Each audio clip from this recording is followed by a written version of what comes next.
What's up, you guys? Welcome back to my channel. No, you grow up. Today's video, I'm finally going to get around to opening up all my not TMNT figures. So as you can tell by looking at all these, it's going to be really X-Men heavy. There's one figure from pretty much all the other brands that I collect other than Power Rangers. I'll probably get that Snizzard figure, but other than that, unless they do some of the comic book stuff, there's not a lot that I'm really collecting for that line anymore. And this is all really indicative of where my collecting is going to be going into 2023. So like I said, going forward, my priority is going to be Turtles like it's always been, but that means if I have to miss out on something to get some Turtle stuff that I want, then that's the way it's going to be. After that, I'm really going to focus on building up my X-Men collection this year. So I have a couple older figures that I'm going to open up. I probably won't talk about them as much as the other figures since they are older figures, but they're filling in a couple holes that I have in my collection, and I'm just really excited to show you guys what I'm going to have after I open up all these figures. Like I said, I'm still in on G.I. Joe, but I'm just going to be really selective going forward on the figures I want, and there's no way I wasn't going to get this Sergeant Slaughter. And then Mantenna might be one of my last MOTU Origins figures. I mean, this line is going to be shutting down in a couple months. We're never going to be able to get any more figures. I couldn't even do it with a straight face. But seriously though, I am personally probably going to be winding down on MOTU a little bit as well. I'm going to get the Road Ripper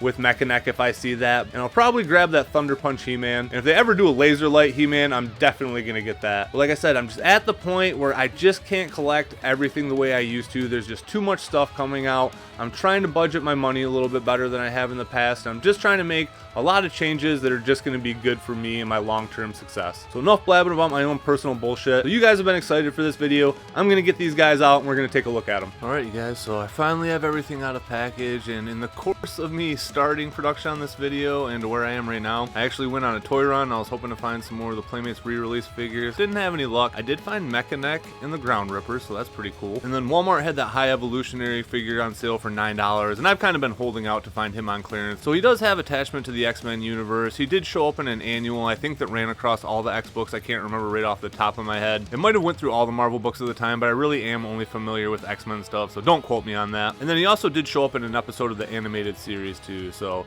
happy to get that figure at the price I did. Again, I wouldn't have ever paid full value for it. And as you can see, I got a couple figures off of eBay as well. I got the classic comic book Mystique as well as the classic comic book Pyro. Getting ready to start to put together that Brotherhood team, or for me, it's almost more of a Freedom Force team because that's more of the era of the X-Men that I was familiar with. And then I got the last two figures for the X-Men animated series versions as well. So again, I'm not going to talk real deep onto those guys, but I am going to kind of use the Mystiques to kind of compare with each other. They are the same exact figure. They're on the same exact buck. They just have a little bit of changes, like the hair is the most obvious one that you can probably see from here. So let's start off with Pyro here. So he's a pretty good looking figure. Like I said, I'm just going to kind of touch on these older guys because they've probably been reviewed to death at this point. I'm sure everybody isn't as excited to get some of these older figures as I am, but I'm just really excited to start building out my X-Men world. Like I said, outside of Turtles, that's really where my focus is going to be this year. So I'm really going to try to put as much as I can into that display after I'm happy with everything that I'm doing with Turtles. I'm seeing double here.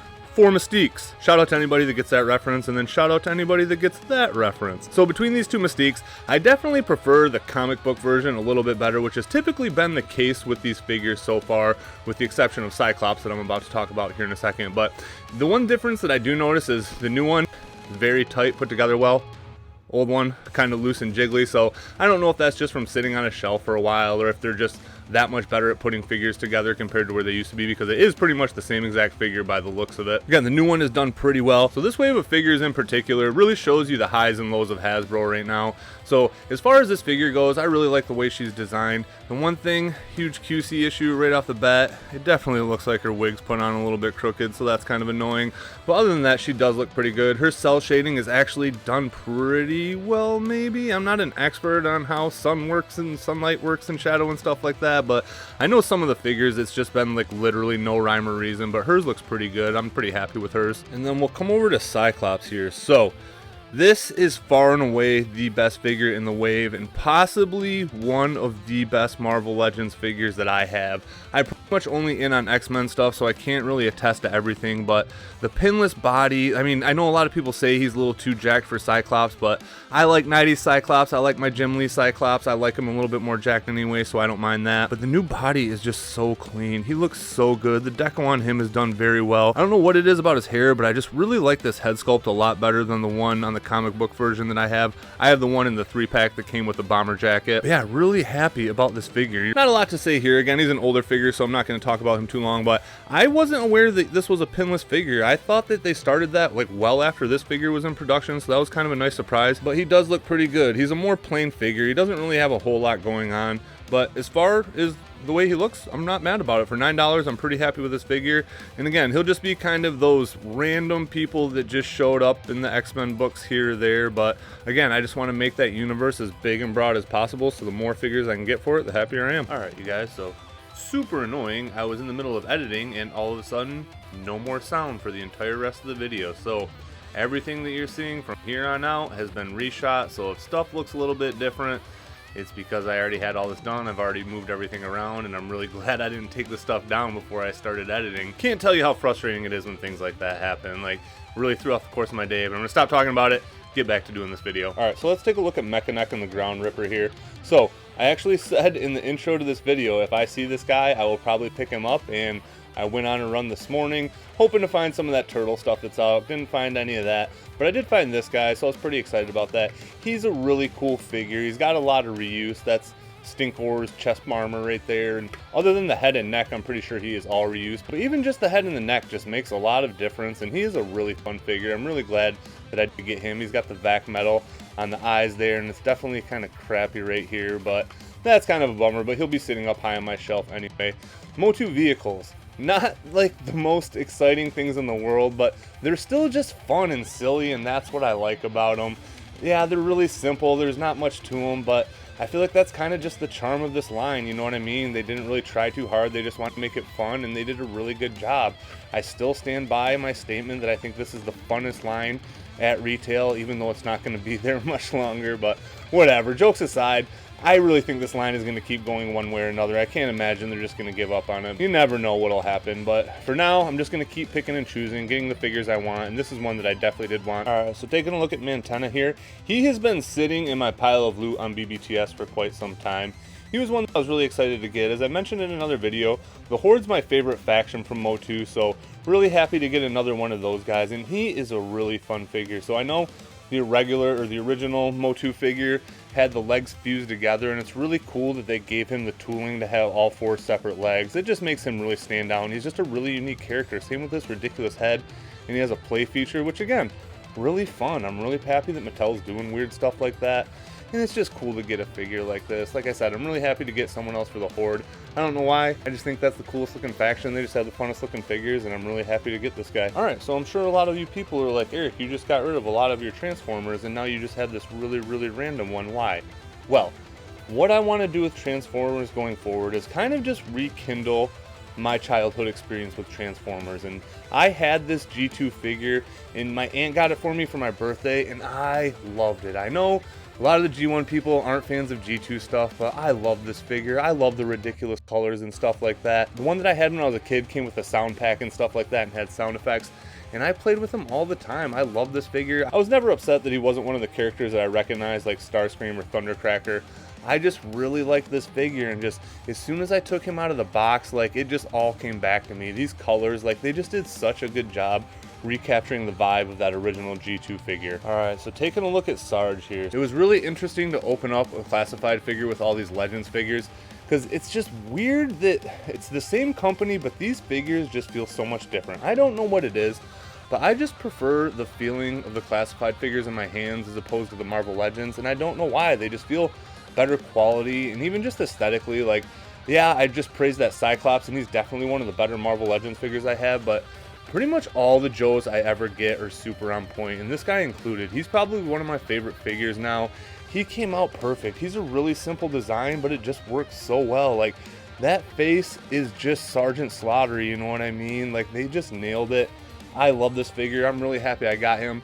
He's definitely a little high priced, and he comes with a lot of accessories and stuff like that, but I'm not mad that I paid for him. I'm really happy to have him, and again, I'm not completely out of classified, but I'm just going to be really picky and choosy about the figures I get going forward. Alright, so saving this 3-pack for last, so let's talk about this. This is far and away one of the most overpriced things I've probably ever bought before in my life. I knew it was going to be overpriced going into it. I accepted that because here's the thing. I knew if I got this Mojo figure, it's probably going to be the Mojo that sits on my shelf for probably the rest of my life. I have a hard time imagining I'm ever going to need to replace this guy. And just knowing that if I got the regular one from Target, that this one was out there and I didn't really have the one I truly wanted, I just think it would have bothered me. So I went ahead, paid way too much money for this, and I'm glad I did because I really do like that Mojo figure. We'll talk about him in a little bit. They're calling this a 4-pack, and it is not a 4-pack. Like, I don't even have that X-Baby's Wolverine out here. That thing is not an action figure. Don't try to do that to us, Hasbro. But the other two figures are surprisingly good. So let's start off with Longshot here. He came out really, really well. Not 100% sure how I feel about the face sculpt and stuff like that. Like, he's had kind of a lot of different people draw him. This isn't really what I think of when I think of Longshot, but other than just the face alone, he looks pretty good. He's on a pinless body. I'm really excited to see the figures that are going to be coming out on these bucks because they look great. Like, I really have no other complaints with this guy. He has done very well. And like this line, like this box set is pretty good for the most part. Like, I don't really have any complaints. I really like Longshot as a character. My era from the X-Men, I always considered to kind of be from like 200 on. I'm still probably going to get the retro carded one because I do have the retro carded Dazzler as well. So I'll probably keep those guys on card together. And now I have these two to have out for my display. All right, so taking a look at Dazzler. And I'm going to be honest with you, she is probably my new favorite female Marvel Legends figure. So she's on that pinless body, and I think it looks really, really good. Outside, the holes in the back there, it's whatever, you know, it's not going to ever see that part anyway, the way I'm going to have her on my shelf. But she just looks great. Her paint is very on point. Her makeup and everything, like, they just did a really good job on that. Her head sculpt looks really good. Her effects pieces, they pop a lot, and I don't know why they pop so much more. Hands twisted there. She fell a couple times. But yeah, I'm just really, really, really impressed with this figure and this box set in general. Outside the price, it is 3 of the better figures that I have now, and yeah, like I said, it's just kind of exciting. Hopefully, if they can get these little QC issues figured out with some of their other figures, like, just keep doing stuff like this. This figure is great. Buddy Josh said he's going to get the retro one as well and kit bash them together to make like his perfect Dazzler, and he said a lot of people are doing that and it's came out great, but this one is good for me. I like the way it looks. I know it might not be 100% accurate to that like kind of around 210, issue 210 era and stuff, but I really like this Dazzler and I'm really excited to get her into my display. All right, so saving Big Daddy for last here. I am very impressed with this thing. So again, value is dependent on the person. I would definitely say this figure would be worth $50 on its own. And honestly, I think he does a little bit more than most of the deluxe figures do. I feel like he's made out of PVC, he's hollow, and again, I don't know if that is more expensive material, less expensive material. So he's not like a fully thick figure, so he's not really as heavy as you think he'd be, but it's a bummer. The one negative, he can't stand under his own weight. He has these like bubbles to keep him where he is, and I wish he could stand a little bit taller. That would be pretty cool, but just aesthetically, like I said, I'm just very glad that I got this one. I like the color, I like the deco on this one. Yeah, I'm just really happy with him. His face, head sculpts just look great. He comes with 2 of them, and this is the one that I definitely like a little bit better with the tongue sticking out. Comes with a couple extra hands and stuff like that too. I'm not mad that I spent this money to get this. I don't think it's, again, value means different things to everybody, but for me, I'm happy that I have it. I don't know, I'm happy with this figure. I'm glad I got this one, and it's probably gonna sit on my shelf, like I said, for the rest of the time that I'm collecting or have my X-Men out. So really happy with this guy as a whole. Yes, he's overpriced, but for me, it's worth it. I'm glad I got this one. One more thing that I've kind of wanted to cover for a little bit. I figured now is just as good of a time as any. So if you guys have seen any of my earlier stuff when I talked about X-Men, you might have heard me talk about my buddy Josh. He was my neighbor growing up. He got me into X-Men and stuff like that. So I feel like he kind of really like helped me figure out my flavor and what I was into as I was growing up. So oddly enough, his brother saw one of my videos and told him about it and saw the one that I talked about him in. And since then, we've all kind of reconnected. So we've pretty much had a 3-way group chat going this entire time. They're both just as into collecting as I am. I just can't tell you how awesome it is to just like reconnect with someone like that after all these years over the same thing that kind of just made us friends in the first place. So when I was home for Christmas, I wanted to see if I could like maybe cross paths with those guys, and they happened to be coming into town right as I was leaving town, so I stopped by there before I left and re-caught up with all of them and their family and stuff like that, and it was just really nice. But the one thing that I really wanted to share on this video was they got me this X-Men book right here, which I've almost pulled the trigger on a couple times myself, but it's all the Jim, whoops, cards just fell, all the Jim Lee cards are in here, and this is just so awesome. Like, cards are another thing that we collected together. Just, I can't tell you how excited and happy I was when they gave this to me, and I can't thank you guys enough. Like, such an awesome gift, and just, I mean, just so thoughtful and nice of them. Like, Josh was the first person to ever give me an X-Men figure. He's still giving me gifts like this now, some 20 plus years later, 30 plus years, Jesus, how long has it been? And yeah, it's just crazy. Like, again, thank you guys so much. I'm really happy that just, I don't know, we've kind of rekindled our friendship and stuff like that, and it's one of the best things that's happened to me since I started this channel. All right, so hopefully I don't have to do this a third time, but thank you guys for watching this. Sorry it took so long to get this going. Like I've kind of shown you, and I'm going to start showing you guys some more behind the scenes stuff. Like, my back of my house is just a mess right now. Like, Lacey's on me to get the other spare bedroom cleaned up because I just have tons of crap in there from opening stuff and moving stuff around. Like, it is a lot that goes into just making a 10-minute video. Thank you guys for watching. Thank you to all my subscribers. Thank you guys for sticking around. Everybody that's been here for a long time. Everybody that just subscribed. Like, just thank you guys so much for just supporting me and just encouraging me, and I just can't tell you what it means to me. Like, it really does just mean a lot more than you guys can know. But now that I got all these figures out of their package, that means I'm gonna have to get them on the shelf, and I'm gonna get my whole X-Men shelf reset up, reorganized, and that whole back corner is pretty much just gonna be X-Men and Spider-Man now, other than the two bottom shelves. So really excited to see where my X-Men collection is gonna go. Like I said, everything else is kind of gonna slow down. With everything else that I'm getting out of, all that extra attention is going to go to X-Men and Turtles, and I'm just really excited to see where my collection is a year from now, because we have a ton of good X-Men stuff coming out this year. So I'm definitely going to start talking about that stuff a lot more, along with comics in general. So I'm about to reorganize my comic collection as well, so I'm going to break that out, walk you guys through it, show you what I have, show you what I collect, and I'm really excited to do that as well. So that's all I got for this one, so take it easy, be safe, and I'll catch you guys later. Peace.